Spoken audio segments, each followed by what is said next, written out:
Hello दोस्तों, आपका स्वागत है मेरे यूट्यूब चैनल पे। आज हम Parmar SSC fatman second edition की जो बुक है उसमें हम देखेंगे कि कौन कौन से चैप्टर हैं। ठीक है, जो पहले चैप्टर होगा हम उसको करेंगे। ठीक है भाई, चलते हैं देखते हैं कौन कौन से इसमें चैप्टर हैं। देखो भाई, ये सब के लिए मतलब सब एग्जाम के लिए है, और PCS, state police, SSC, GD, defence सब। ठीक है भाई, और अब चलते हैं। देखो भाई, इसका ये इंडेक्स है। जैसे भूगोल इसमें पहला चैप्टर है, उसके बाद इसमें आएगा हिस्ट्री।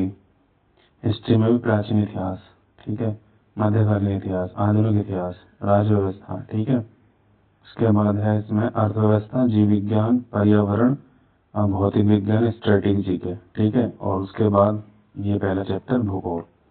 चलो भाई, भूगोल देखते हैं, पहला चैप्टर से स्टार्ट करते हैं। ठीक है दोस्त, तो ये इसका भूगोल है भाई। भूगोल में पहला चैप्टर देखते हैं कौन सा है। ठीक है, इसमें खोल के दे रखा होगा कौन कौन से क्या क्या। चलो चलते हैं आगे। भाई देखो इसमें क्या है, ये इसमें दे रखा है कि क्या क्या है इसमें। पहले तो भाई इसमें क्या है, सौरमंडल। ठीक है, सौरमंडल में ब्रह्मांड की उत्पत्ति, फिर है गोलीय पिंड। ठीक है, और उसके बाद तारामंडल, सूर्य, ग्रह, चंद्रमा, सूर्य, मंगल मिशन। ठीक है, बौनी ग्रह। ठीक है, सौरमंडल में फिर है अक्षांश देशांतर। अक्षांश देशांतर में भाई पृथ्वी, अक्षांश देशांतर, अयांत एवं विश्व, ज्वार भाटा। ठीक है, फिर इसमें है प्रकृति के आंतरिक भाग और प्लेट विवर्तनी की। ठीक है, प्लेट विवर्तनी में आती है पृथ्वी की परतें, भूकंप, विवर्तनी की प्लेटें, अग्निवलय। ठीक है, उसके बाद आता है चट्टान एवं महाद्वीप। ठीक है भाई, आगे इसको देखते हैं। ठीक है, ऊपर करता हूँ इसको मैं थोड़ा। फिर उसमें चट्टानों में ये देखो भैया, पहले आग्नेय शिला चट्टानें, फिर अपसारी चट्टानें, कायांतरित चट्टानें, ज्वालामुखी, महाद्वीपीय एवं महासागर, और सागर नेत्र भाई। और आगे चलते हैं, इसमें प्रवाल। ठीक है, उसके बाद है भू आकृति विज्ञान एवं भू आकृतियाँ। ठीक है भाई, ये इसमें है अंतर्जात प्रक्रियाएं, भू आकृति, निच निष्पीड़नात्मक और अपरदनात्मक। ठीक है, वायुमंडल में आते हैं, देखते हैं वायुमंडल के विभिन्न परतें। ठीक है भाई, इसमें सूर्य, ताप के प्रभाव। ठीक है, प्रकाश अनुपात, पृथ्वी का जल, बादल और वर्षा। ठीक है भाई, होगा वायुमंडल। ठीक है, आगे चलते हैं हवा, हवा महासागर की धारा। इसमें फिर हवा महासागर की धारा और चक्रवात।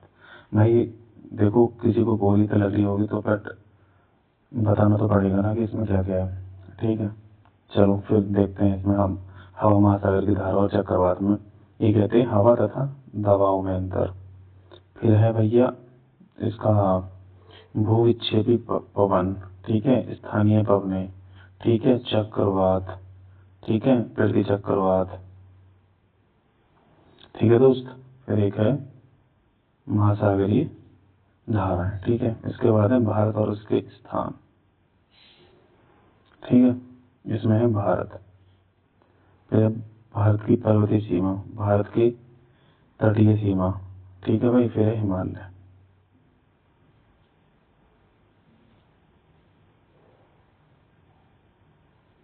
हिमालय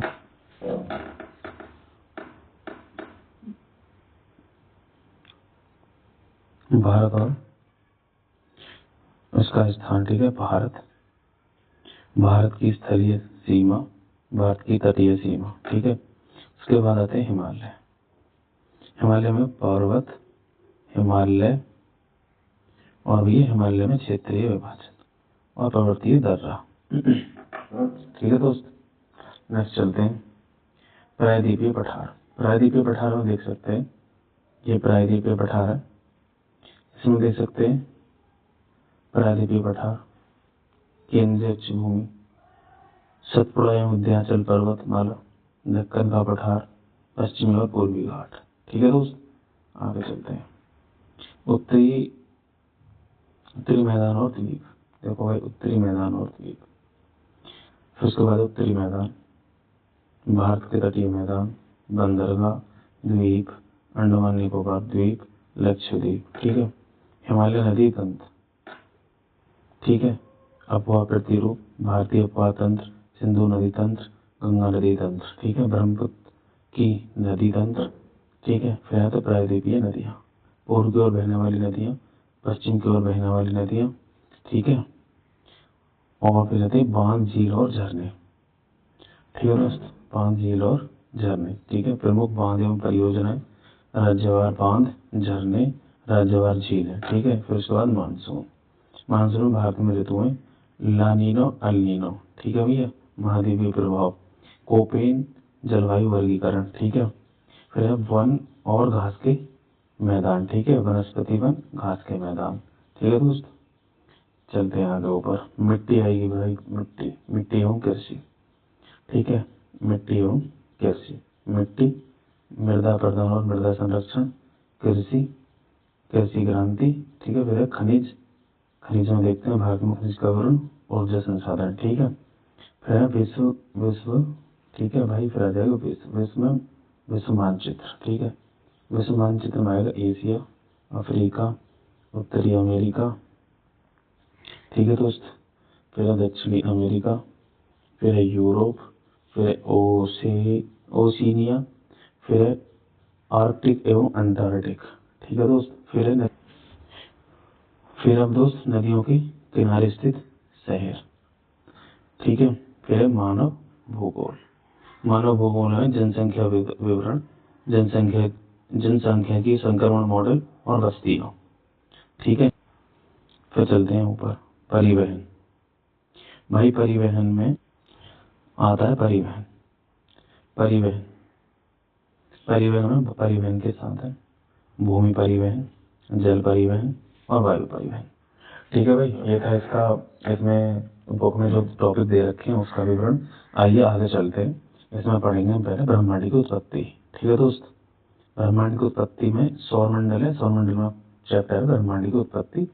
तो अभी इसमें हम उसको जूम कर लेते हैं, देखो अभी कहता है, ये कह रहा है ब्रह्मांड के अध्ययन को कॉस्मोलॉजी कहते हैं, ठीक है। कॉस्मोलॉजी ब्रह्मांड विज्ञान है, ठीक है।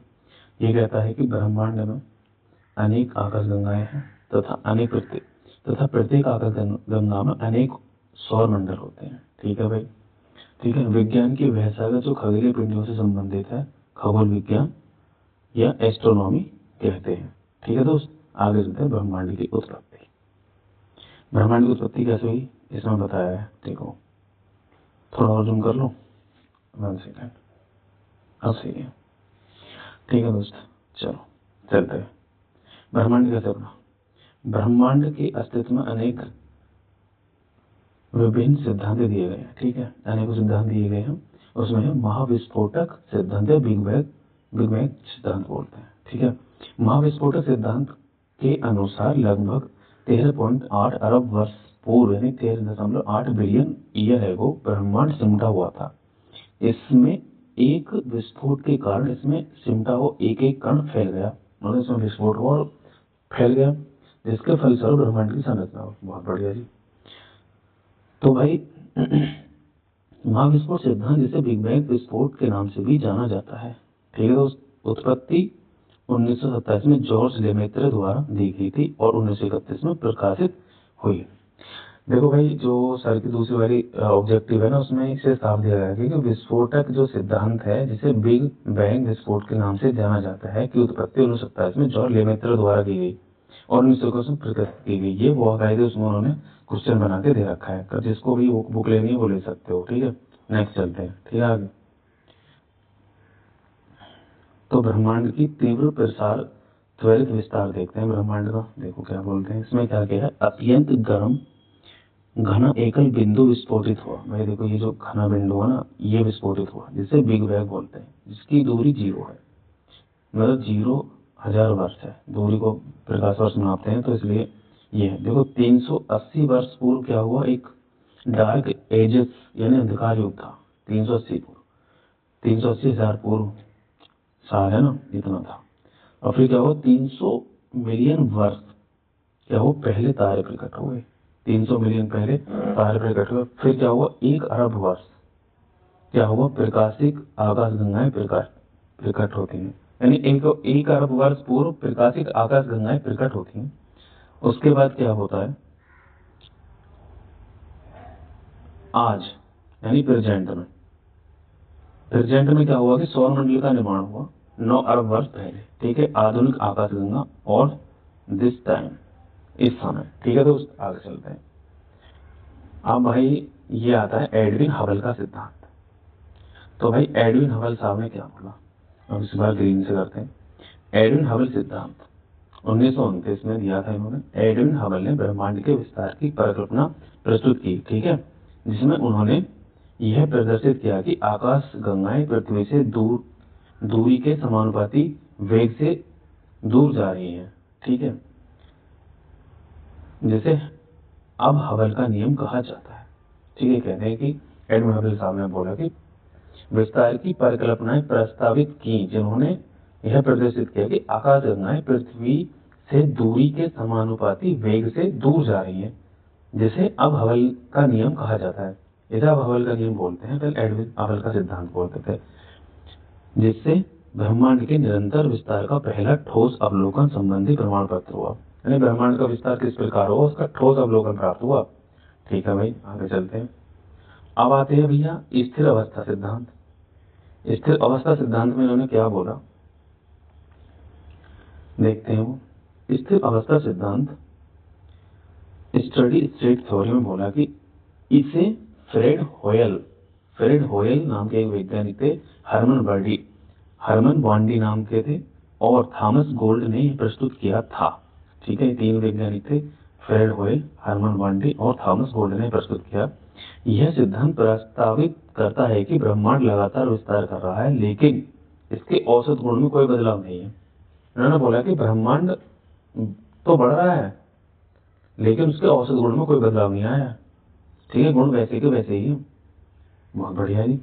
फिर देखते हैं आकाशगंगा सितारों, गैस, धूल, डार्क मैटर का एक विशाल संग्रह होती है, जो गुरुत्वाकर्षण के द्वारा एक साथ बनी होती है, ठीक है। हमारी आकाशगंगा दूध मेखला एंड मिल्की वे है, जो महासोटक सिद्धांत से बनी है।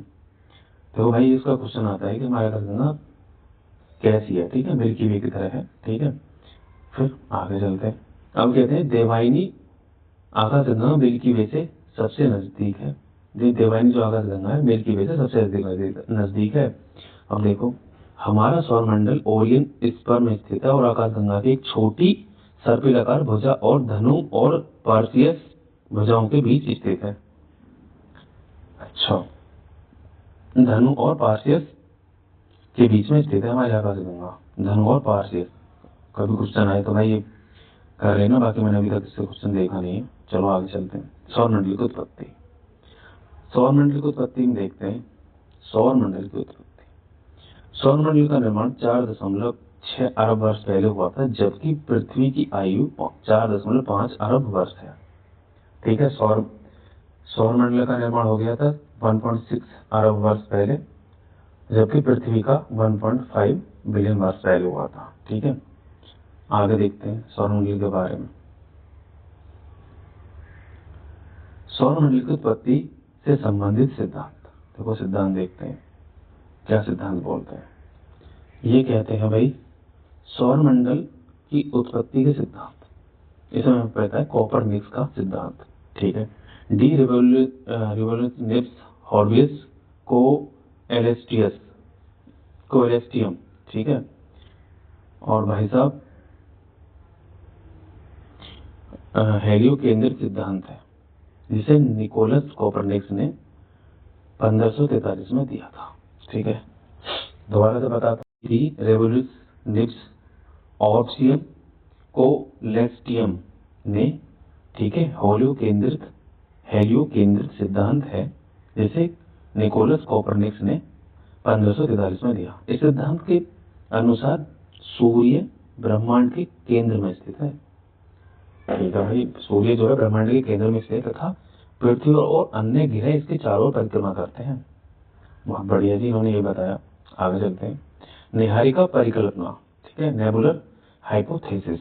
देखो नेबुलर हाइपोथेसिस क्या है भाई, इसको भी पढ़ते हैं। आज एक सॉरी इसमें इंटरप्ट कर रहा हूँ, एक वो टॉपिक करेंगे इसका, फिर नेक्स्ट वीडियो में करेंगे, ठीक है भैया। चलो चलते देखते हैं। ये कह रहे निहारिका परिकल्पना। निहारिका परिकल्पना में नेबुलर हाइपोथेसिस बोलते हैं इसे सबसे पहले इमैनुअल कांट ने 1755 ईस्वी में प्रस्तुत किया और फिर 1796 में पियरे साइमन लाप्लास ने स्वतंत्र रूप से विस्तारित किया। ठीक है, आगे देखते हैं क्या हुआ। यह प्रक्रिया तब शुरू हुई जब गैस और धूल का एक बादल टकराया, जिससे सौर निहारिका नामक एक घूमती हुई डिस्क का निर्माण हुआ। चलो जी, गुरुत्वाकर्षण ने पदार्थों को केंद्र की ओर खींच लिया, जिससे सूर्य का निर्माण हुआ। जब शेष भाग एक घूमती हुई डिस्क में फैल गया, जिससे धूल और गैस मिलकर निहारिकाएं बनाई गई, जो आपस में मिलकर ग्रह बनी। ठीक है, सूर्य केंद्र में बना और ग्रह इसके चारों ओर परिक्रमा करने वाली पतली डिस्क से बने। यह सबसे व्यापक रूप से विस्तृत परिकल्पना है। निहारिका में बोला कि भैया ये जो विस्फोटक सिद्धांत हुआ, इसे धूल और कण थे और कुछ इसमें धूल कण मिलके ये ग्रह बन गए और इसमें सूर्य इसका मुख्य केंद्र था, और जो ग्रह थे इसके चारों ओर घूमने लगे। ठीक है भाई, आगे चलते हैं। ग्राहिका सिद्धांत। ग्राहिका सिद्धांत देखते हैं भाई। ग्राहिका सिद्धांत किसने दिया?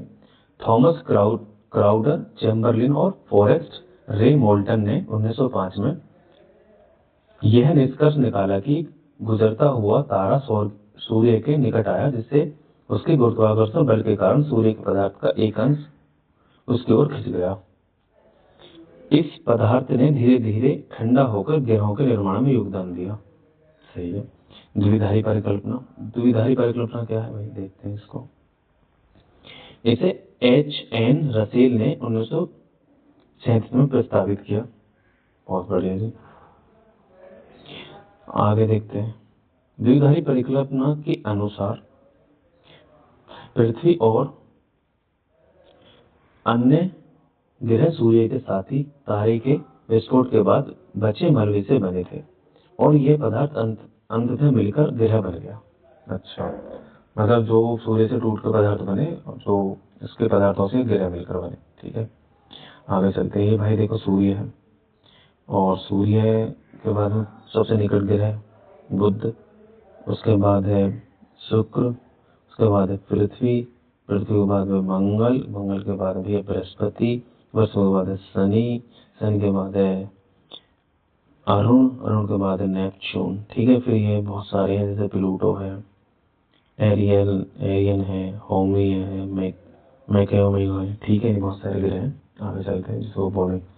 अभी कहते हैं हमारे सौर मंडल में 8 ग्रह और 5 बौने ग्रह। 8 ग्रह 5 बौने ग्रह हैं। ठीक है, खगोलीय पिंड। खगोलीय पिंड